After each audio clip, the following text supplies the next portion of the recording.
Hi, and welcome to Hiss and Tell, a cat behavior and more podcast, hosted by me, Christina Wilson, animal behaviorist. Today's guest is Stacy LeBaron, the head cat behind the Community Cats podcast. We discuss the critical role of TNR programs, the importance of education and community engagement, and practical tips for managing cat colonies. She also shares insights into collaborative efforts that make spay-neuter initiatives sustainable and how small actions like using paper collars can make a big difference. So tune in. Welcome to another episode of Hiss and Tell. I'm your host, Christina Wilson, and with me today is Stacy LeBaron, head cat of the Community Cats podcast. Welcome, Stacy. Thanks for joining me. Thank you so much for having me on the show. You're absolutely welcome. I'm so excited for our discussion today. Let's start off with just like a little bit about you, your background, your education, how you got into working with cats and cat welfare and all of that good stuff. Yeah, sure. So, I've been involved with cats, specifically in animal welfare, since 1994. So I guess we're going to say 30 years, unfortunately. I guess it's going to share my age. Before that time, I was in college getting a degree in urban planning. So where does that take you? Urban planning straight to cats. Who would have thought? And so I grew up with cats my whole life, but I always had one cat at a time, but really enjoyed them. And in 1994, I found out about this group, the Merrimack River Feline Rescue Society. And in Newburyport, Massachusetts, they were doing some great work with cats on the waterfront. And I joined their board of directors as a volunteer. And it kind of grew from there, one step in front of the other. And I was president in 1996, and I was president and executive director for 16 years after that, growing the organization from about $45,000 a year to about $1.3, $1.4 million a year. Wow. So really grew it up. Yeah. And, we wanted to be sort of the cutting edge group across the nation, really caring for cats, providing for cats, not just doing adoption, not just doing trap-neuter-return. We wanted to do it all. Whatever the cats and the families' needs were, we were going to take care of them in that Newburyport area. So I love planning. I like working with people, and I love cats. And so it just worked out for me. Have you found that your education actually in urban planning has helped at all in your work with especially cats in cities? Well, so actually, urban planning is good because it's trying to have a respect and understanding for the political process as well as the physical space that's out there, and understanding the limitations or the possibilities for how you could treat cats in the community. We have urban cats, we have community cats that are outdoors that need a different type of support than an infrastructure than our indoor cats need.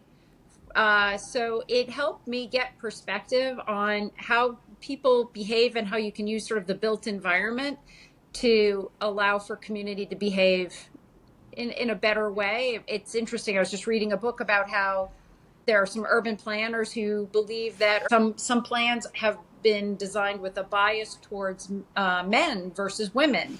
Because in Sweden, this was a study in Sweden, that they said, men like to drive to work more than women. Women are oftentimes dragging, kids to school and on the sidewalks. And like when a snowstorm happens, they plow the roads first, not the sidewalks. And then, people are in the hospitals because they've fallen on the sidewalk. And when they changed the plan to do the sidewalks, clean the sidewalks first before the roads, the injuries in the emergency rooms went way down. And so it's interesting. It's just a simple shift in that focus really changed outcomes. So it's sort of an understanding of what goes on in our communities and how can we change perceptions and outcomes, for our cats. Absolutely. I feel like that could be its own podcast episode on its own. That's so interesting. Like I have so many thoughts just about that study, but they're not necessarily about cats. So I'm going to shut up and not talk about them here. Can you tell us just really for our listeners, what defines a community cat and how do they differ or they don't differ from owned cats or stray cats or feral cats, which I know is always a hot button definition. What's a community cat? So my definition of a community cat is any cat that's outdoors with four paws on the ground. So any cat that's outside is a community cat. I do believe also that our indoor only cats are community cats because they have the potential of getting outside too, but they play a sort of a different, they're more of a supporting actor or actress in this story about community cats.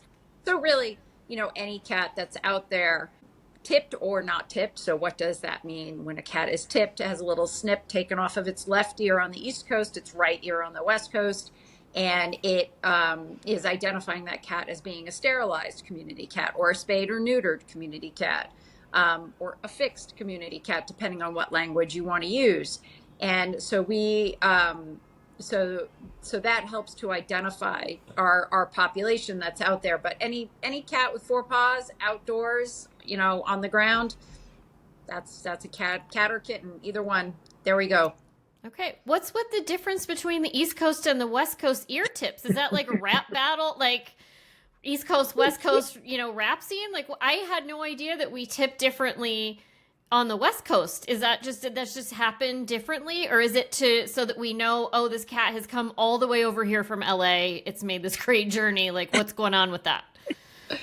I don't know the origins of the story. I don't know if it was somebody, just read the memo wrong on the East Coast people with the left ear tip and they somehow got it confused. I mean, there are some organizations also that, they ear tip on the right for male cat, ear tip on the left for the female cat. There are fewer ones that do it that way. Yeah. But it seems like Washington State and Oregon and California, those three states primarily ear tip on the right. And then there is a point sort of in Colorado in that where it shifts. And it seems like Midwest and Eastern tend to tip on the left. And so I'm not 100% sure how that all originated, but we have a t-shirt that talks about ear tipping on the East and the West, just as a way to educate folks. So in general, if you see a flat snip across the ear, you can pretty well think that cat is spayed or neutered. Sure. I love thinking that there's this rivalry going on between community cats in the East Coast and the left coast because they've got different ear tips. I'm an idiot. Don't worry about me. Okay. So can you tell me a little bit about the weekend conferences that you've organized? I was reading on your website that you have an online cat conference, you have the United Spay Alliance conference, and then you have the online kitten conference. So tell us a little bit about all of these great conferences that you're doing. Yeah, so sure. So really, when I started the Community Cats podcast in 2016, and it was really, I had been running a mentoring program, and I was able to help about 80 groups to start TNR programs. And I had 400 groups on my waiting list when I left the Merrimack River Feline Rescue Society. So we started the podcast as a way to, provide more information and assistance and help to those that there's that energy. There was a need. There's a huge demand to be able to help community cats. We're here to turn your passion for cats into action. That is what we are all about. And so we provide over 30 educational events during the course of the year, virtual events. Anybody can join. I don't care who you are. We try to keep them all affordable. And so we have 3 weekend events, the online cat conference, the online kitten conference, and then the United Spay Alliance conference. Obviously, we can't do much TNR if we can't neuter the cats, right? If we can't get them spayed or neutered, it's impossible if we can't sterilize the cats. Yeah. So the United Spay Alliance conference is incredibly important because we want to increase our capacity to be able to spay neuter cats. Cats are great reproducers, and we want to stop that insanity. And so that's part of, we look at creative solutions, workarounds, efficiencies to be able to get more cats done in private practice as well as in our clinics. We have our online kitten conference, which is in partnership with the National Kitten Coalition. All things kitten. We have to deal with kittens, unfortunately. Of course. I look at any feral kitten. I had a moment back in the 90s when there were 35 kittens living out of a dumpster behind a bar, and they all had runny goopy eyes. I mean, we've all heard the story. We see the adults off in the woods, and I'm like, you know what, I don't like this picture. We're not going to see this again. This does not need to happen if we have enough spay neuter capacity out there. Right. But we do. We do have kittens. We're rescuing kittens. We need to have the tools to be able to deal with them. So that's what the online kitten conference is all about. We have our United Spay Alliance conferences every October. The online kitten conference is every June, and our online cat conference, which is pretty much anything else that you might want to talk about with regards to community cats, we'll cover it there. So we've done profiles of community cat management. What does it mean to be a community cat program manager? What is the legislation like? What does it mean to do advocacy for community cats? How do you start a program? How to start a TNR program? We have all of the recordings of our past conferences are on our YouTube channel. And again, education and resources. We want to get you, if you have passion for cats and you want to do something, we want to help give you those tools to make you be successful. And that's all what we're about. So we have certification programs too. So run the gamut. We've got free, and we have affordable sessions. And again, if anybody's got an idea of something we're missing, we're happy to listen and put it right into our educational program. All right. Well, maybe you'll hear some ideas from listeners. That'd be great. Can you tell us a little bit about the TNR certification class that you do, I think, via Neighborhood Cats? Boy, about 3 years ago, I think we started partnering with Neighborhood Cats. We do monthly TNR certification workshops. Usually it's the first Saturday of the month. It's a 2 hours, 45-minute training. That you go through virtually, and then there's a quiz that you take at the end in order to get TNR certified. There are quite a few organizations out there that if you want to volunteer for them, or if you want access to a discounted price at their spay-neuter clinic, they're going to ask that you get TNR certified. And honestly, you want to know what you're doing with those cats, because I can't tell you how many times people have come to me and they go, I learned the hard way. This happened and I learned the hard way. So this is a way so you don't have to learn the hard way. It's, we're going to tell you all about the things, what to do and what not to do, what to watch out for, how to work with a variety of different traps. We do have to trap our community cats. They can bite, and we don't want them to bite us. That's the last thing you want to do, is have a bite situation. So yes, you just have to be really, really thoughtful and careful. Every cat is cute. We all think they're cute, but we have to be really careful when we're dealing with our community cats, even if it's a stray or if it's a cat we know that's like a lost cat or a missing cat. They're in an environment they're not familiar with. And so that's why it's really important. We're so careful that we just use the trap technology as a way to get those cats. And we've got so many advancements in this area that it's really, there's no reason not to use the trapping equipment to get those cats. But yeah, every month we are live with the TNR certification workshop. Folks can watch a recording instead during the course of the week. They don't have to be there present, and they can still get certified. So if you work on Saturdays, don't worry about it. You still can get certified. And again, I just want to encourage everyone to go to Neighborhood Cats and get your TNR certification. It really is helpful. Like Stacy said, don't get yourself injured. Before I was a behaviorist, but when I was still doing a lot of cat work, I did the stupid thing and I stuck my hand in a car engine to pull a feral cat out that I had already been working with, who was living in our house and who ran out. And I got 18 bites and ended up in the hospital for a few days. So just, an anecdote to... they will bite you when they're freaked out. And that was real dumb. So don't be like me. Take the class and learn to not be a dum-dum. That's my warning. Can you explain the paper collar that you have on your website? I was, looking around recently and saw this paper collar that you have for people to download. And I thought it was such a cool idea and something that had never obviously occurred to me. So perhaps you could explain that to everyone. Yeah, sure. So I don't know. I don't really know how the lore got started, but in Massachusetts in general, I've been a moderator of a group called Mass Cats, which is it's like a Google Groups type thing to cover Massachusetts cat rescue and that kind of thing. And I'd say in general, there's always been a lot of concerns since 2000. The Merrimack River Feline Rescue Society has has held Sunday spay-neuter clinics for feral cats and or for community cats. So there's always been a lot of concern. Are you stealing somebody's cat? Are you trapping Yes. somebody's cat and all that kind of stuff? So what we do as a general protocol is we say to the community, if you think you have a stray cat in your backyard that needs assistance, that is friendly, put a paper collar on that cat with your phone number and see if there's somebody else that cares for that cat. And in every situation in the last 2 years that I've had that question posed to me and they've used the paper collar, they have found somebody who has fed that cat. Oh, awesome. And right. So it results in a tremendous amount of success. Yes. And obviously it prevents that cat even entering the system in any way, shape, or form. And so we use that across the board. And if it comes off, it's easy, it's cheap, it doesn't cost any money. So we have this template we just created to help really further. So an organization, I know there's been a lot of stress with the shelters with with the overpopulation of cats and dogs in shelters.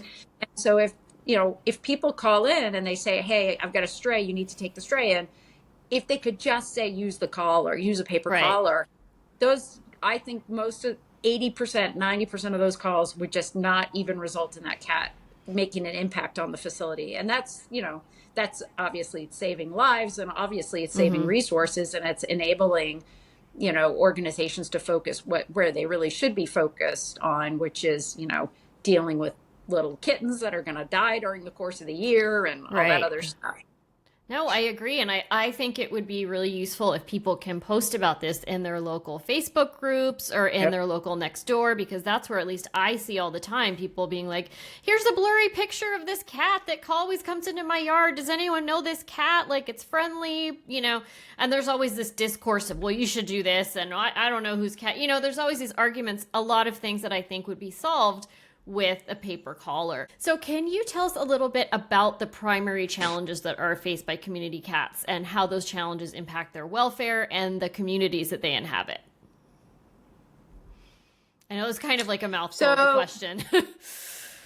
Yeah. I mean, obviously, usually the people are the challenges for community cats to a certain degree, right? I mean, there's different levels of challenges for community cats depending on where they are located. Yes. So Newburyport, Massachusetts, where I was located for quite a few years, home of the piping plover, right?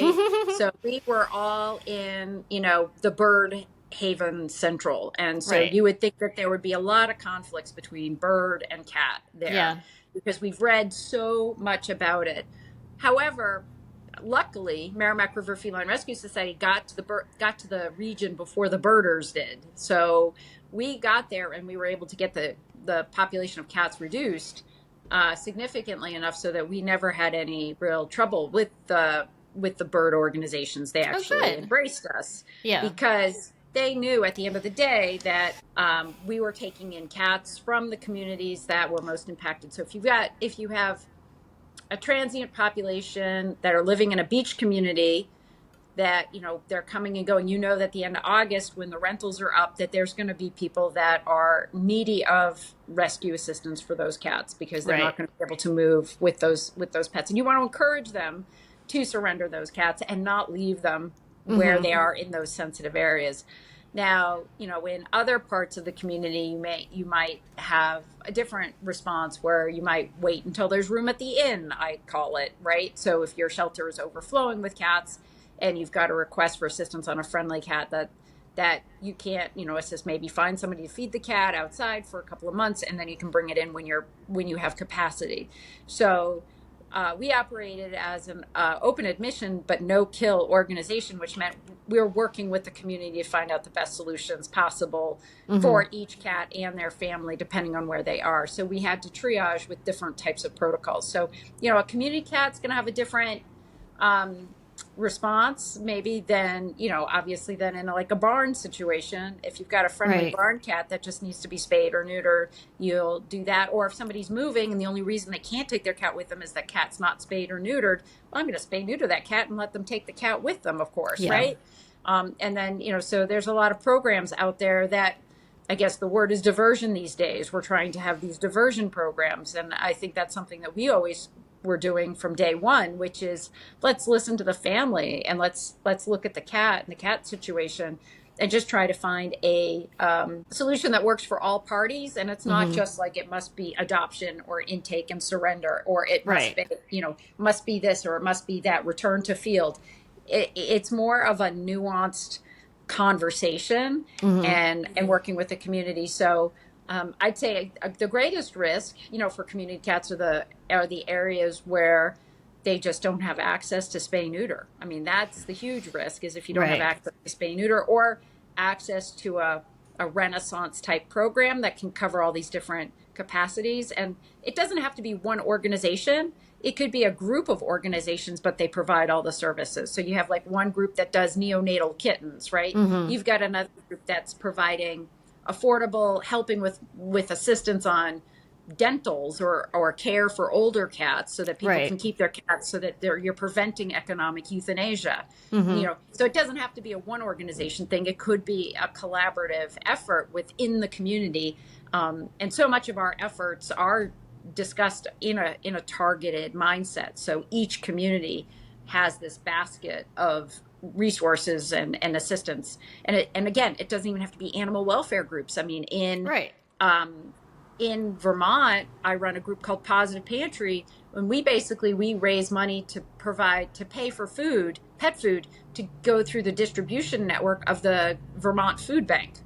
And so they're able to provide 140 food shelves with pet food. That's great. That they weren't able to before because of a collaborative effort with us. But we're not schlepping that food, all around the state. We're using their distribution system. That's amazing. So because you touched on a little bit in what you were just saying, can you tell me a little bit about the surrender prevention workshop that you have? Yeah, sure. So again, in that process of diversion, one of the things, and being a cat behaviorist, obviously this is, near and dear to your heart. I call it, in my short version, I call it the Lift the Lid certification workshop, because so much of the conversation is usually folks calling up to an adoption center and they're saying, my cat's peeing outside of the litter box. I need to surrender my cat. Yes. Right. And so you just take a deep breath. So I just know where you're at on that run. Right. What we're all about is, again, trying to create avenues so that then these cats don't have to come in. People care about their cats, but they just don't have that type of information that they need. And usually when they call the shelter or the adoption center, they're at wit's end. They're like, I'm done. And so you become therapist as well as motivator. And so you're just like, okay, let's breathe. Let's take a minute. And so the Surrender Prevention Certification Program with Dr. Rachel Geller is a program designed for animal shelters who are dealing with that intake process, the triage, and training those frontline folks how to divert those surrender requests in such a way where there's a positive outcome for the family and for the cat. Okay. That's awesome. And I will just say, for my own practice, and again, people are self-selecting the people that I see, right? So there are people who are still in the game. I think it's very different who comes to a cat behaviorist versus who would go to a dog behaviorist. I think cat problems tend to be left until people have had it, and then they're like, oh, what can I do to solve this? Whereas now the cat is on so many behavior loops, and there's so many additional things going on. You really have to work at untangling this mess. But inappropriate urination is for sure, I'd say 75% of my clients, because it's such a huge issue that's very nuanced often and very difficult for people to tackle. And the kind of general ed that's out there on the internet is not awesome. It's not often correct, and it's just a huge problem. And so I think especially if people don't have the resources or the time to speak with the behavior professional, I can see how unfortunately they end up at wit's end and at a shelter. So I think it's amazing to have that prevention workshop and some tools to provide to people so that they don't end up just passing the buck on to the next person, which is kind of what happens. Okay, so another question, pivoting again. I know I've been bouncing around all over the place. What are some effective strategies for managing and caring for community cat colonies to ensure their health and well-being? Basically, what can listeners do to help community cats near them? Right. Well, so I would recommend, if you do have community cats that you are concerned about, you reach out to any local Trap-Neuter-Return Mm-hmm. organization to make sure that you know what's what in your neighborhood. And so if you reach out to them, or if you post on your local next door or Facebook or whatever, just to say, hey, I'm concerned about these cats. They're ear tipped, but I just want to say, if there's a way that I can help and engage or whatever, support it. I just want to know. And it's so funny because we're so isolated from our neighbors now because of social media, Yes. that nobody knows their neighbors, and it's Yeah. the cats are really the only thing that are providing the glue in our communities. So when you do the paper collar thing, Mm-hmm. they're like, whoa, I didn't realize four other people were feeding this cat. Now I know all my neighbors, and I needed to borrow a lawnmower or something and my neighbor loaned the lawnmower to me because we all know each other now. So Yeah. now we're doing all these other things. So it's recreating these physical neighborhood bonds that we used to have, with the sugar. We used to all, Right. Yeah. share the sugar. And we've lost that with this whole social, like you have to, if you want to touch anybody, you got to post it. You got to post about it, right? Yeah. And so the cats are really the thing that's bringing us back together in the community, and it's really good. So it gets you to get to know the neighbors, to find out what's going on. And then also, if you are interested in expanding on that, certainly volunteering with an organization is a next step. And if you don't have those resources in your community, if you're finding Mm-hmm. that you are in a TNR desert, or you're in a resource desert, then reach out to the Community Cats podcast. We're all about starting new initiatives. We are all about being a sprouter, a growth maker, a image changer. And just come to the Community Cats podcast. We have an online cat conference Facebook group, which has all the folks that have attended our events. It's like 3,000 folks of people who are actively helping Trap-Neuter-Return. And so there's a lot of engagement out there, and there are a ton of supportive resources if you wanted to start a new initiative, or just help the cats that are in your backyard. And if someone else is feeding them, I will say, if you're feeding in multiple locations, that's tough. So you want to make sure you have one designated feeder, and then Mm-hmm. maybe you help with buying the food. Also, you have to think about your community cat or cats might get injured at some point, and vet Right. care is super expensive. And so if you can get a collaborative group together in your neighborhood to sort of say, donate every now and again, $5 here and there, and just save it in the coffee can, so Mm-hmm. that then if any of the community cats have an injury, you aren't faced with, questioning whether you can afford treatment or not. Right. And I think also something that I found, because when we moved from New York City out here to Connecticut, and we live in the forest where there's oddly like a crazy amount of community cats, but super feral, right? I've been doing more TNR here than I did in New York City, which I did not think was possible, but it's been really crazy. But we're 100% in a desert, like in a resource desert. There's nothing. And I found that talking to vets about, like, listen, I'm shouldering the burden of the cost here. Can we, Mhm. come to some kind of agreement on like a, low cost spay neuter, because there's no low cost spay neuter clinics here. They've all closed. That can be an effective strategy for starting to get some resources in your community. Just talking to, especially a vet that's not managed by private equity, because those private equity managed giant corporate vets are not going to be able to work with you. But like a small vet can often be really helpful. And those vets have become a great resource, so that we can continue to do this work, because we have TNR'd so many cats since we've moved here. And now they all show up on our deck every night to eat. So we've got like a whole community of cats and raccoons and possums, and everybody's having snacks every night. But that's just my one tip, is if you're really in a resource desert, is to just show up and talk to people. And it can be awkward because, like you said, we're all behind our phones all the time. But, if you show up, people will often really want to help you. Okay. How do you address concerns from community members who might be wary of or opposed to the presence of community cats in their neighborhoods? Because I know, at least from my time in New York, this was a big problem, that people were always like, get these cats out of the neighborhood. How do you handle people who really have a difficult time with managed community cat populations? Well, you used a great word there. You said managed. Yes. Right.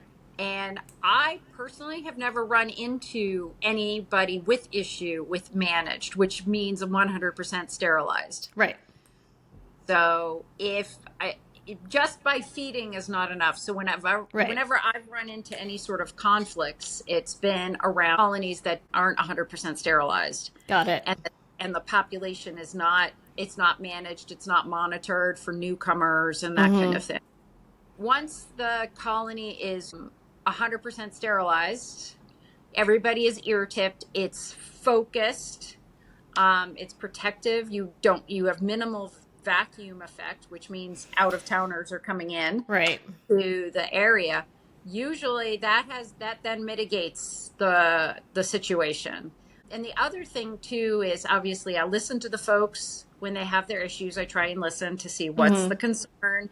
Is there something, is it because they're destroying their garden or something? So is there a tool we can use to help prevent those cats from getting into the garden and digging things up, or getting on the car and making paw marks on the car or whatever. So, find out what the issue is too, and listen and work on it. But also, if you get the colony 100% sterilized, you're going to have at least a 40% reduction in the number of cats there anyway. So they're going to see an immediate reduction and go, wow, this is great. This is wonderful. They'll see some movement and improvement. The other thing is, a lot of people don't get that these community cat colonies or groups are created by who I call Adam and Eve, right? So, we have Adam living in one house, friendly, unneutered Adam, friendly, unspayed Eve living in another house. Adam starts spraying in the house is a rental, the landlord's going to evict them, so Adam has to go outside, right? Eve is in heat. She's spraying all over the place too, and yowling all night long, and the baby's crying. And so then Eve has to go out. Well, there you go. There's Adam and Eve. We know what the rest of the story is. It's a lack of resources at that level, that lack of access to care for Adam and Eve. If Adam got neutered and Eve got spayed, we wouldn't be having this conversation. Sure. So, because Adam would be, much less likely to spray around the house, and, Eve wouldn't be going into heat. I've had a cat in heat in my house, and it drives me nuts. Same. It's crazy. Yeah. Yeah. And so, it's like we would have solved this problem much higher up on the sort of the food chain if we had gotten them access to affordable spay-neuter. But no, they get pushed out, and then they have their kittens, and that's the beginning of the story. And so once we start talking about how this is it's a home-based problem, it's a home-based situation, and that we have to provide some reactive support to the cats out there, we also have an obligation to those cats, those owned cats. And this is why the owned cat programs or spay-neuter programs are just so critically important to be able to reduce the cat overpopulation situation in general. Do you have advice? This is, again, just for my interest, and hopefully it's relevant for listeners. This is just a podcast about what I am interested in. Do you have any suggestions for speaking to people who are from communities that may not believe in spay-neuter for cultural reasons? Like, I came from one of those communities in New York City, and I really did 20 years of work trying to talk to people about, like, hey, it was exactly what you said. The male cats were peeing in the house. They put the cat on the street. I would take the cat, get it neutered, get it adopted. Then they put the female cat on. It was just that same thing over and over and over again for 20 years. And it was very difficult to make a dent in what was a real just cultural difference in people not believing in altering their pets. And I understand the basis for that thought, but not the inaction, right? So I don't know if you have any tips on changing people's minds or how to approach those situations, or maybe you don't. So, I mean, I honestly, it's interesting because I haven't really run into that in the communities that I've worked in, right? That have had that diversity level, but where it's been so I think I go to the kittens. I mean, this is how we've also sold it to the politicians too. Is, you see that kitten that was hit by a car, you see that, those, and maybe more with the kids too, which is, we don't need to see these kittens out there. I mean, being an adult cat outside, it's not ideal. It's not the greatest thing in the world, but, Right. but once you hit about a year to a year and a half, and if you are a survivor community cat, you figured it out. You figured out how to make it out there, and you've got your support. But the kittens, my goodness, it's a tough life It's for a kitten brutal. out there. Yeah. There's so many predators. So, I sort of bring it back to the most vulnerable, and just to say, this is not what we want to see out there in the community on a regular basis, and this is what's happening. And so again, I would listen as much as possible to that, but the other thing too is, the outdoor cat with the rodents and all that type of stuff. I mean, there's a public health issue behind that too. And so you can also say, obviously, in Massachusetts, at least you must have your cat vaccinated for rabies. And, while you're there, and if you offer it for free, I mean, getting people to pay for it is really tough. But if you offer it for free or for like $25, they're going to say, I can get rabies vaccine and I can get a spay-neuter, then that is ideal. There's more interest there. I did a project in Chelsea, Massachusetts, about 5 years ago or so, and we would offer free microchipping and rabies vaccine, and for the community. And obviously, while people were there, then you have the conversation about spay-neuter and all that kind of stuff while they're there, and try and get that hooked in. So we'd get like over 300 attendees at these events, and over half of them were cats. And I was amazed because, I can get the dog side of it. They've got licensing. They've got to get their vaccines for the dogs. I was thrilled with how engaged the community was. And it's a very Hispanic community. And they were very, as well as it's very mixed culturally. Sure.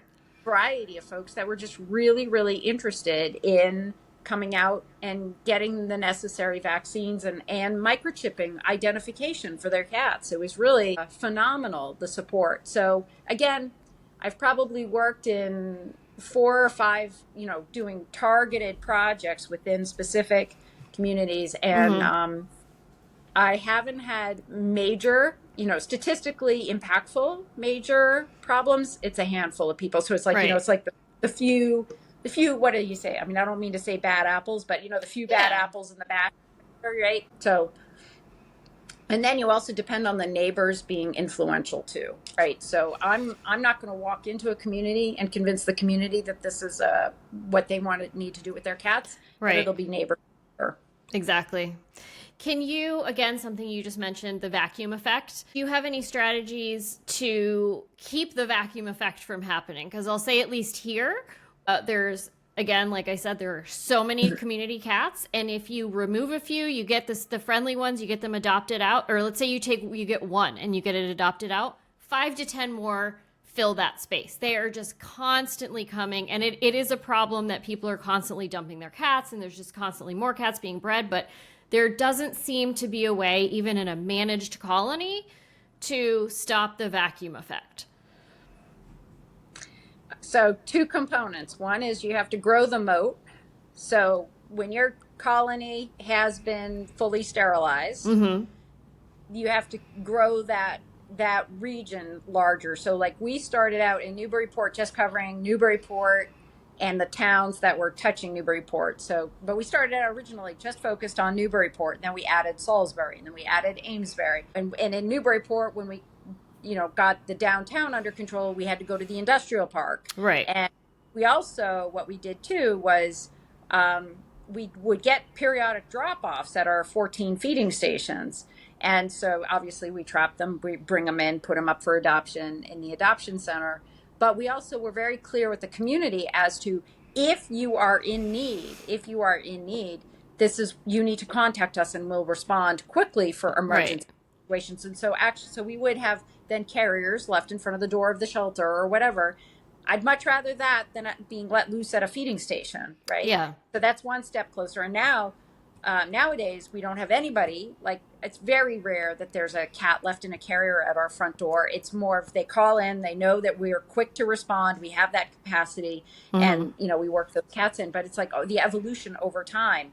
Now, some shelters, some adoption centers operate as limited admission. And so that's where Right. people get pushed back because there's no immediate response and they're forced to make really unfortunate and difficult decisions. And so that's where you're seeing, some of that abandonment coming out, which is extremely unfortunate. You're also not moving the needle because you may not have enough affordable spay-neuter services for the owned population. So in 2000, I started a spay-neuter program on Sundays, free spay-neuter any cat in a trap, free. Amazing. Still happens. They still happen every month in Methuen, Massachusetts. And we used to have like 100 to 120 cats at those Sunday clinics. Now we have maybe 35 and people travel from all over Rhode Island, New I'm Hampshire, sure. Yeah. travel all over to come. But from 2000 to 2008, we weren't moving the needle statistically with regards to intakes into the shelter because of those, that we were just being reactive. We weren't at the source. So your area, in order to be impactful to change that outdoor cat population, needs to offer affordable spay-neuter services for owned cats. I would say in a 5x to 10x range above what you think your community cat population. Yeah. If you think you've got 200 community cats out, you need to try and have spay-neuter capacity for 2,000 cats or 1,000 to 2,000 cats, that kind of thing. So, and that will just hit it right we did this in Lowell, Massachusetts. We had the Catmobile. We attacked the situation on the owned cat side. We had our mobile spay-neuter clinic, our Catmobile, every Monday there doing spay-neuter surgeries.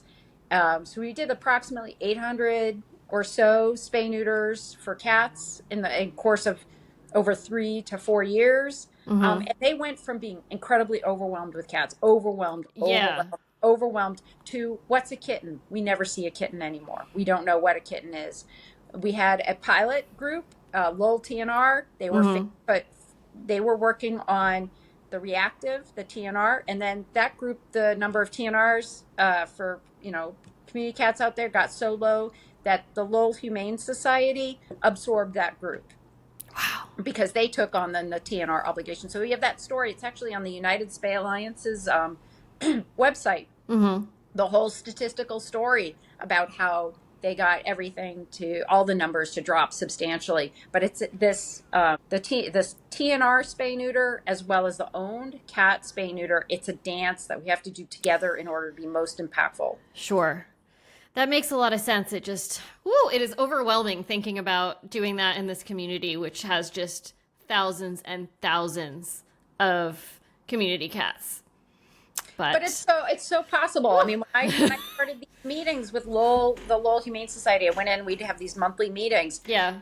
Woman out there who fed community cats and stuff, and great for her, wonderful. And I said, honestly, how many cats do you think we have?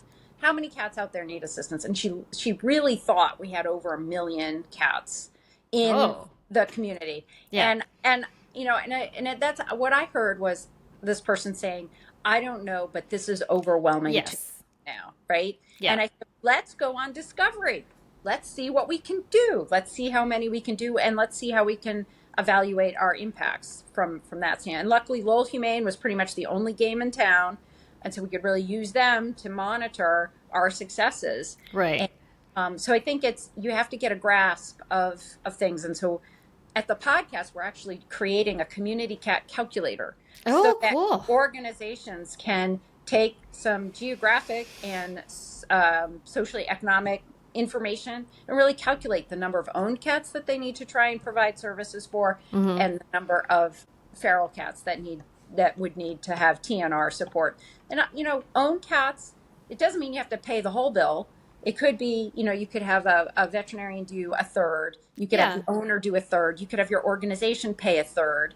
There is some collaborative efforts out there to try and make things more affordable. So, and neuters, my word. So if you do a neutering campaign, you can, right off the top, you'll reduce your cat overpopulation by about 20% in 1 year.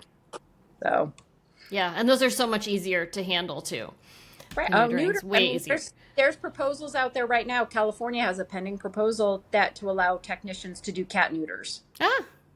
So I'm hoping that'll be a trend, because you can really do a lot. I mean, a lot of people go, oh, well, no, it's the space. You want to make sure you get the space. But there's some veterinarians out there that, they want to give back to the community, but they're just exhausted, Of right? course, yeah. And then, but if you say, hey, can you just throw off a few neuters? Like, can you just Yeah. do that? And we also, at the United Spay Alliance, where I'm the director of strategy, we're all about getting high quality, high volume spay neuter techniques in private practice. So private practice is willing and able to do more surgeries during the course of a day, a week. And at the end of the day, they can still charge a lot of money. They can still make money. Sure. But it's going to reduce their burnout if they adapt these high quality, high volume spay neuter techniques also. Of course. One study I've always been really interested in doing, but I don't think that the technology might be there now with cat DNA testing. I'm not sure. I'd have to reach out again. But I've always been really interested in looking at community cat populations and seeing how many of them are interrelated on the male side, so that we see how many male cats are actually contributing to the birth of new kittens every year in various communities, and how many male cats are not contributing, right? And to see how that informs what we do in terms of TNR. I mean, obviously we would still TNR whoever we can get, but I'm very curious if it's just a select few males who are able to breed with all of these females, or if it's all of the males, which I don't know. I'm just curious. I'm personally just curious about this. Well, and I think that we overestimate the actual reach of an unneutered male cat. I think that because, I mean, based on, I just did this situation in Vermont where they did about 402 counties in the southern Vermont. They did like 400 neuters and a campaign. And, that's not a lot of cats. Yeah. It's really not a lot. And it's very quiet now. Very, very quiet. And so they continued with their own spay neuter program, going on. And those cats could have been owned. They could have been unowned. They could have been anything, but they were neuters.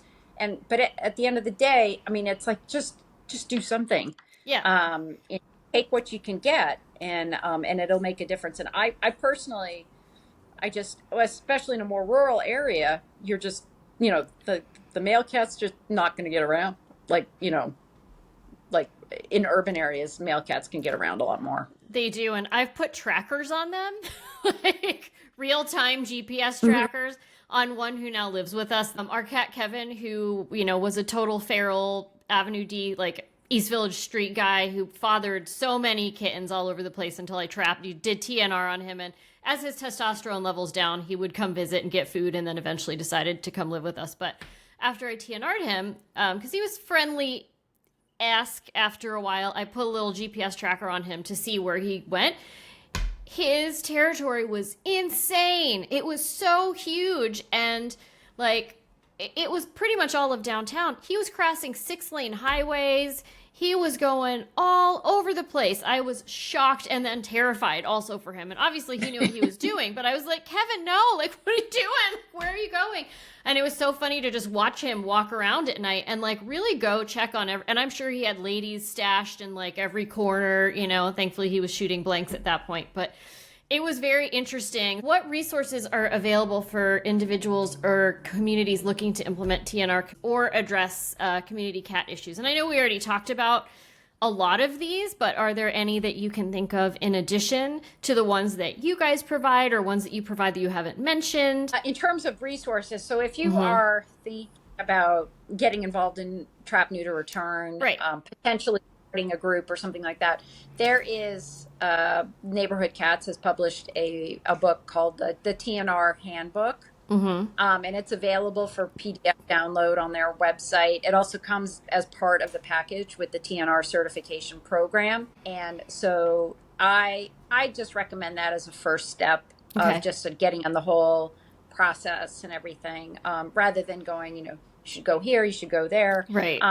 Neighborhood Cats and Allies still have really the best resources out there, along with the Community Cats podcast, but we're more in the listening world more in the visual, the videos and that kind of thing. So I always dream about folks listening, subscribing to our podcast. They're out sitting there, having their Dunkin' Donuts or their coffee or whatever, sitting in the car at 2:00 in the morning, waiting for that last cat to go out under the drop trap or go into the trap. And they have nothing else to do, but they're going to listen to Stacy on the podcast talking about how people are also out there at 2:00 in the morning trying to trap that last cat and prevent, more kittens from being born out there and that kind of thing. So, please do subscribe to the podcast. Yes. But in terms of reading, I think the TNR handbook that Neighborhood Cats has put together is just really the greatest 101 type situation for starters. Okay.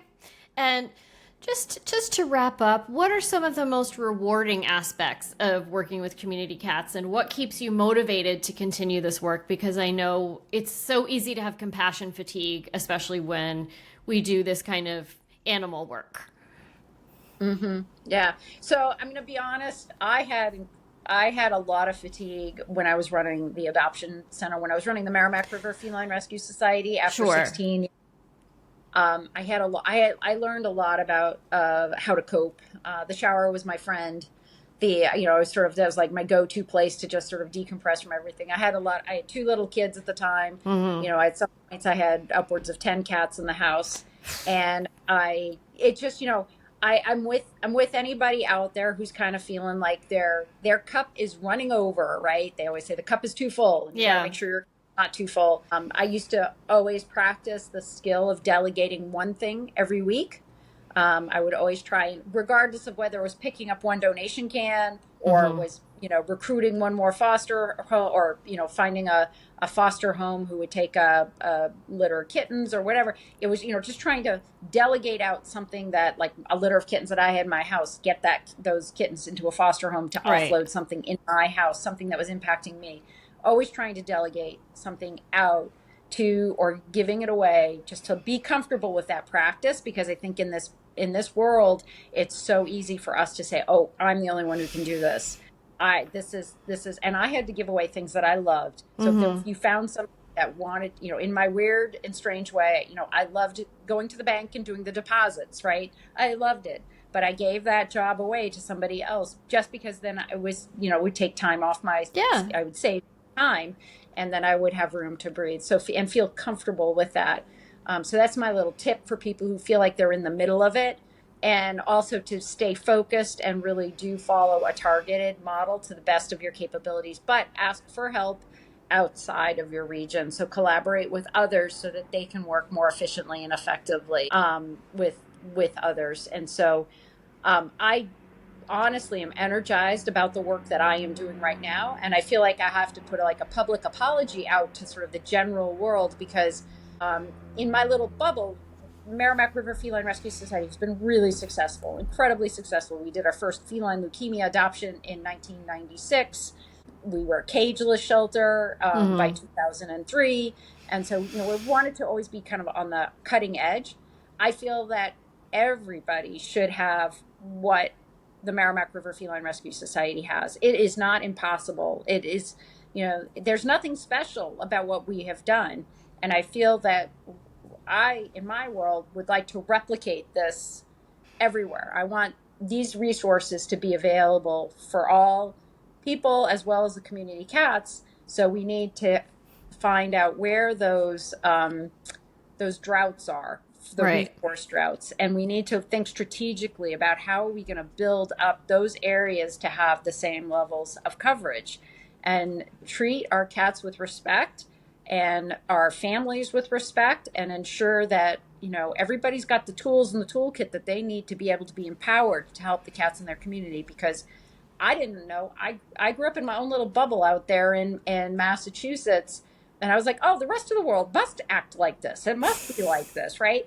And then I kind of grew up a bit, and I realized, you know what? It's not happening elsewhere. And I really think that's what I can bring forward. What we at the Community Cats podcast can bring forward as a team is these tools, and really help other people build them, develop them, create organizations that are supportive and embrace cats rather than want to harm cats in any way. I agree, and I would argue that you're the special sauce of your region there, so give yourself some credit. I don't know. I think it's all, who knows the why behind it, but let's create that why somewhere else, right? It doesn't have to be one person. That is true. Right. That is true, but I just, give yourself a little pat on the back too. I think that's something that also, especially rescue people, don't tend to do enough of. So, thank you.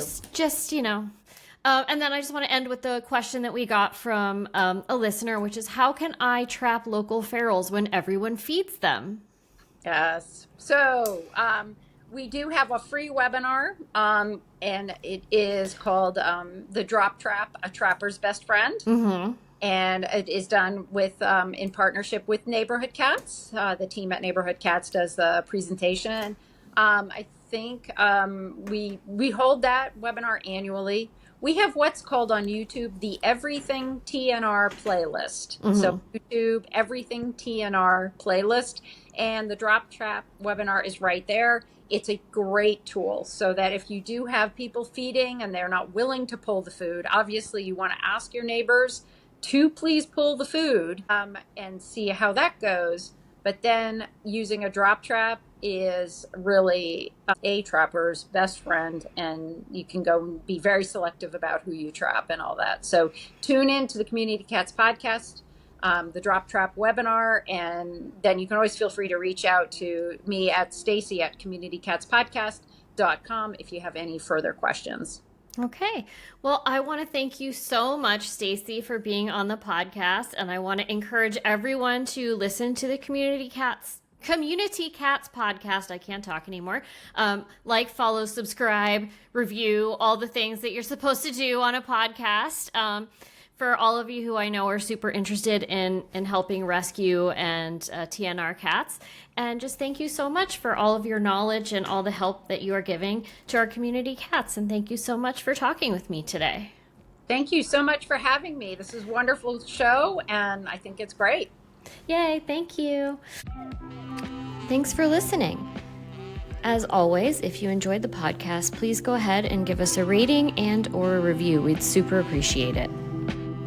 You can find our social medias, Instagram and TikTok at Hiss and Tell Podcast. For cat behavior consultations, go to catitude-adjustment.com. Music provided by Cat Beats.